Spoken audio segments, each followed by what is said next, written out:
Delta Force Hawk Ops is a free upcoming game that brings out the best of Battlefield, hero shooters in general, Call of Duty, Escape from Tarkov, and even Among Us. Troops assaulting objective Bravo 1. The closed alpha for Battlefield Escape from Duty 2024 started earlier today by the time I'm writing this video, and oh wow, these guys are not joking around when I say that they're going for the throat of two major franchises at the same time. For the duration of the alpha, there is an extraction mode, basically a mix of Warzone and Tarkov, and an attack and defend mode, which is a mix of Call of Duty and Battlefield 2042. There will also be a campaign in the full release. There's a ton of really cool features in Delta Force that I want to show you guys, but let's start with something that really stood out to me, that being the weapon customization. The customization is unparalleled to any other shooter that I've played in recent times, if not ever. Not only are there an almost infinite amount of options when it comes to weapon attachments or combinations, but they all also allow you to fine-tune the specific stats that you want from your weapon, and in some cases you can slap a rail on top of your weapon to add even more attachments to it. And you can even calibrate some attachments where you can fine-tune it even farther, where you can change the zoom on a scope, you can pull a stock farther back, or change how far in or out of grip is attached, which can adjust how fast you aim down sights at the cost of your recoil control, and so much more. Something that I find really cool about the weapon customization is that you can learn what each of these stats mean in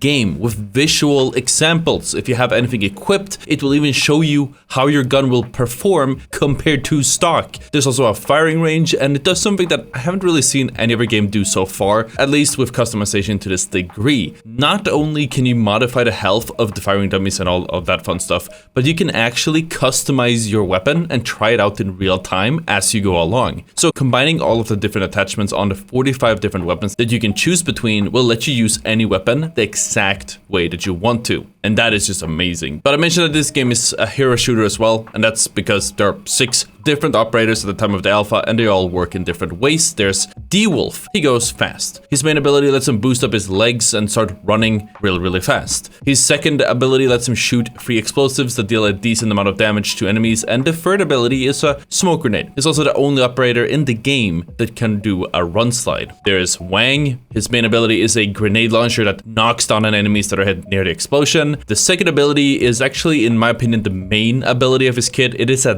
dash that can be used unilaterally, which gives you a dash reset on a kill, meaning you can dash back and forward and do some really cool shit. And the third ability is a high explosive bomb that deals a ton of damage, sort of like a C4, and it definitely counters tanks or whatnot, vehicles in general. It's very strong, even stronger than an RPG. And as for his passive, he takes reduced fall damage and runs faster after dropping from a height, as well as after using an ability. After that, there's Stinger. How's it going, bros? My name is PewDiePie. His main ability is a healing pistol that is really easy to aim with. It's basically full auto aim. It has a huge range and the bullets curve. With this gun, you can heal teammates or even yourself. The second ability fires a drone that creates a smoke wall, and the third ability throws an ordinary smoke grenade. His passive lets him revive teammates faster than anyone else and from a safe distance, rather than forcing you to do a dangerous animation in the middle of the open. There is Shepherd, and his main ability fires a drone that slows and stuns any enemies nearby unless destroyed. The second ability is a mine that applies the same effect, plus some damage, and his third ability is an ordinary frag grenade, and his passive makes him take less damage from explosions. He can also repair any vehicles. He has a little screwdriver. And then there is Luna. Her main ability lets her fire an arrow that scans any nearby enemies as it zips by, revealing them for Luna and her teammates for a short duration. Her second ability fires an arrow that deals electric damage in an area around the arrow where it lands for a short period of time. The third ability is a grenade, and her passive gives her a temporary scan on enemies through walls after she deals damage to them. And finally, there's Hack Claw. Her main ability scans the area and creates direct lines between Hack Claw and the 3 closest enemies, assuming that they are in range. The second ability is a flashbang drone that hovers forward and automatically flashes anyone who gets close enough. Her third ability is a thrown data knife that either one-shots an enemy if you hit them in the head or temporarily disables electronic devices, and her passive makes her walk and crouch faster while doing less noise when doing so. All of the operators are also under 1 out of 4 classes. Depending on which class you're playing, you also have a 4th gadget slot and access to certain weapons. Assault operators such as D-Wolf or Wang can have an armor plate, EMP grenade launcher, an anti-personnel grenade launcher, or a healing syringe. Support operators such as Stinger can deploy over an ammo crate or healing crate. Engineer operators such as Shepard can use an AT-4 launcher, a Stinger launcher for anti-air, an EMP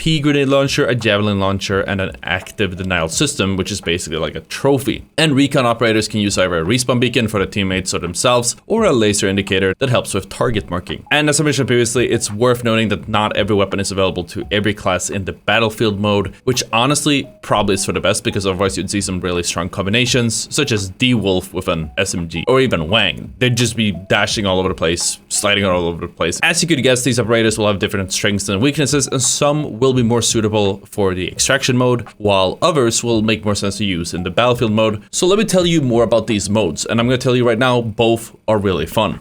What I like to call, and will continue to call, the battlefield mode goes by the name of Havoc Warfare. Let's just get it out of the way. At the time of this video, the alpha only has an attack and defend game mode where you capture 1 or 2 points at a time, and there are 2 maps. There is Ascension, where you start the game off in a D-Day style storm the beach, and then slowly but surely make your way up the ziplines, up the mountains, and into a set of metro style caves, which finally ends at the top of an observatory at the summit. And then there's Cracked, which has you slowly work your way through some sandy cliffs, then fighting a checkpoint, before you finally end up fighting in some type of desert urban area. But instead of fighting for America's best interests, oil, you are fighting for tasty experience points. There's up to 10 different vehicles that make a huge impact on the battlefield, in addition to land-placed turrets and vehicle countermeasures spread across the maps. The modes feel incredibly chaotic and overall really fun. The maps are on the small side, so fighting your way through them can be really difficult and requires the right tools for the job, but once you do break through the enemy's defenses and even get a huge flank, oh man, it feels absolutely great. The COD-like fast time to kill makes the game flow completely different than any Battlefield. I guess if I would compare to anything, it sort of feels like a hardcore Battlefield, but with all the UI elements and more casual features you'd see in its normal mode. Speaking of features, the game also has something akin to kill streaks, but instead of actual kill streaks where we have to stay alive and get a lot of kills, all you need to do is amass enough experience points, using these experience points as a sort of a currency. You can call in vehicles, spawn a tactical beacon to respawn to, call in a smoke barrage for cover, call in an artillery salvo, or my favorite for 14,000 experience will be calling in a guided ballistic missile that can wipe out an entire area and maybe even an entire team on its own. This bad boy can turn the tides of any fight. It's so damn strong, so it's a good thing that you can only unlock it at 14,000, which most players, even the most skilled ones,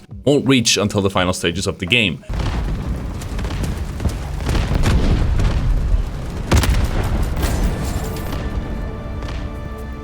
Let's go.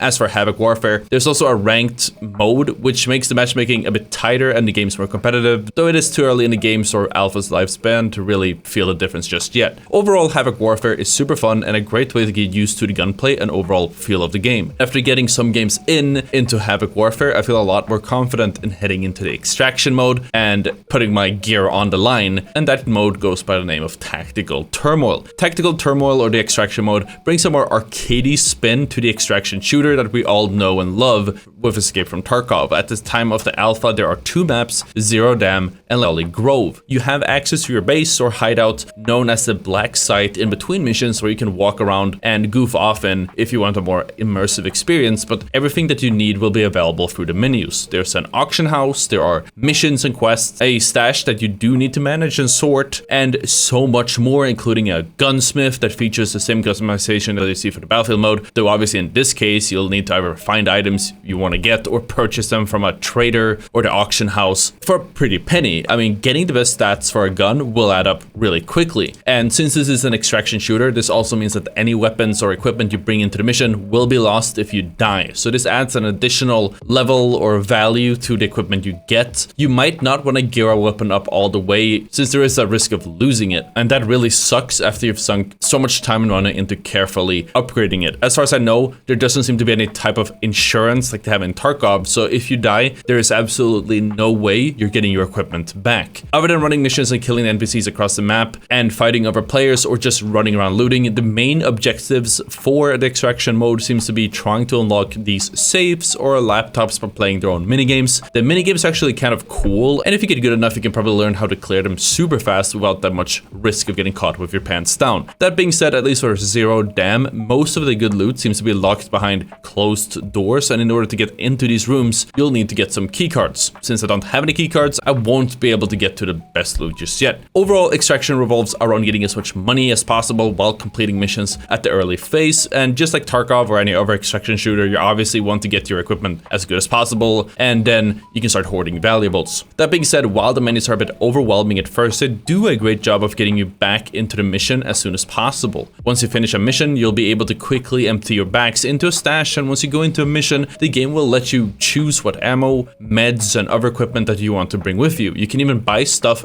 from the auction house from this very menu. So if you're missing the heals you want or the ammo that you need, it's just one click away. Overall, the extraction mode seems really fun, especially when I got to fight other player squads rather than plinking off the NPCs, but there were some issues that bothered me a lot with the game that became very apparent as I was playing the extraction mode, so let me just go over those gripes real quick as well. So my biggest gripe with this game right now is bots, or AI. There are so many bots, and not just in the extraction mode, and I'm not talking about the map NPCs, mind you. I know that there are map NPCs in an extraction mode that you kill for loot or whatever. Even in the extraction mode, some of the player squads with player looking names are made out of NPCs as well. All of my teammates in every extraction game I played so far are obviously bots too. They're just randomly pacing around and actually snapping on enemies like an aimbot that enter their field of view. There's also a ton of bots in the battlefield mode as well. I wouldn't be surprised if half, if not a huge majority of the players in these game modes are AI. I couldn't tell you how many actually are bots because they aren't actually disclosed. Players are bots or not, they have auto-generated names, and while some of them might look really obvious, some of them, or maybe even most of them, look like actual names by real players. Tons of the bots even have TTV in their name. Or at this point, I'm pretty sure everyone who has TTV in their name is one of the bots because they're way too easy to kill. Like, so easy. There has been rumors circulating that they're reusing real player names for their AI, but I'm not entirely sure whether that's true or not. But if you get a kill on someone called Ottr doing dumb shit, let's just say it was a bot, okay? The bots are actually really blatant once you know what to look for. They blend in at first, but they move in a very robotic way and make decisions that don't really make sense, assuming you have over 50 IQ. They react in ways that no real player would react, and they look in directions that no player would be looking. I could be on a massive flank around the entire map, get to drop an entire squad, but then there's some random AI holding my angle and waiting for me. Why? Like,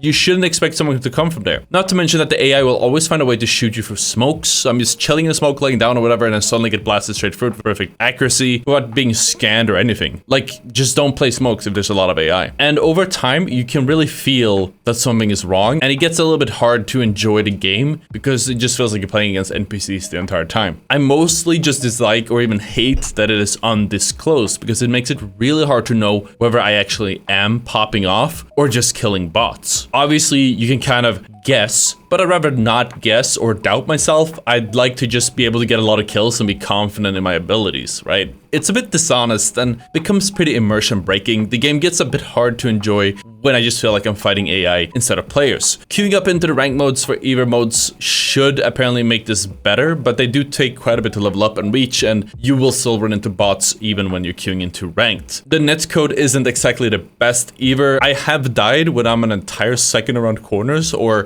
been instantly fried by enemies that just appeared on my screen. I wouldn't be surprised if the tick rate is really low, at least for the alpha. The UI also needs a bit of work to flow better. I love all the features that they have, but it's just not exactly intuitive, and it's really easy to get lost in the menus if you're looking for that one specific feature. I mean, trying to find the menu with the control and accuracy and whatnot was really hard. I stumbled on it when I wrote the script initially, but when I wanted to record example footage, I couldn't find it again for like 5 minutes. By the way, just click the details button in your loadout. And I also want to say that the balancing is all over the place, especially when it comes to vehicles. Every player dies instantly from anything, but vehicles take no damage from anything but explosive abilities or RPGs or other vehicles, and some vehicles like tanks take 4 AT4 or RPG shots before they actually go down. That being said, I do like how you can disable the turret on a vehicle before breaking the whole thing. It makes it feel like you actually have an impact rather than just sinking shots into a tank that can kill you just by looking at you. Some classes are insanely strong compared to the rest. In most cases, there's not really much of a reason to play anyone else than Stinger or Wang or Luna in the battlefield mode. Since you can heal yourself on teammates and you can create cover around you while giving yourself ammo at the same time for Stinger, and Wang just lets you fly all over the place to get your resets, and as for Luna, you can get wall hacks for yourself and your entire team, which will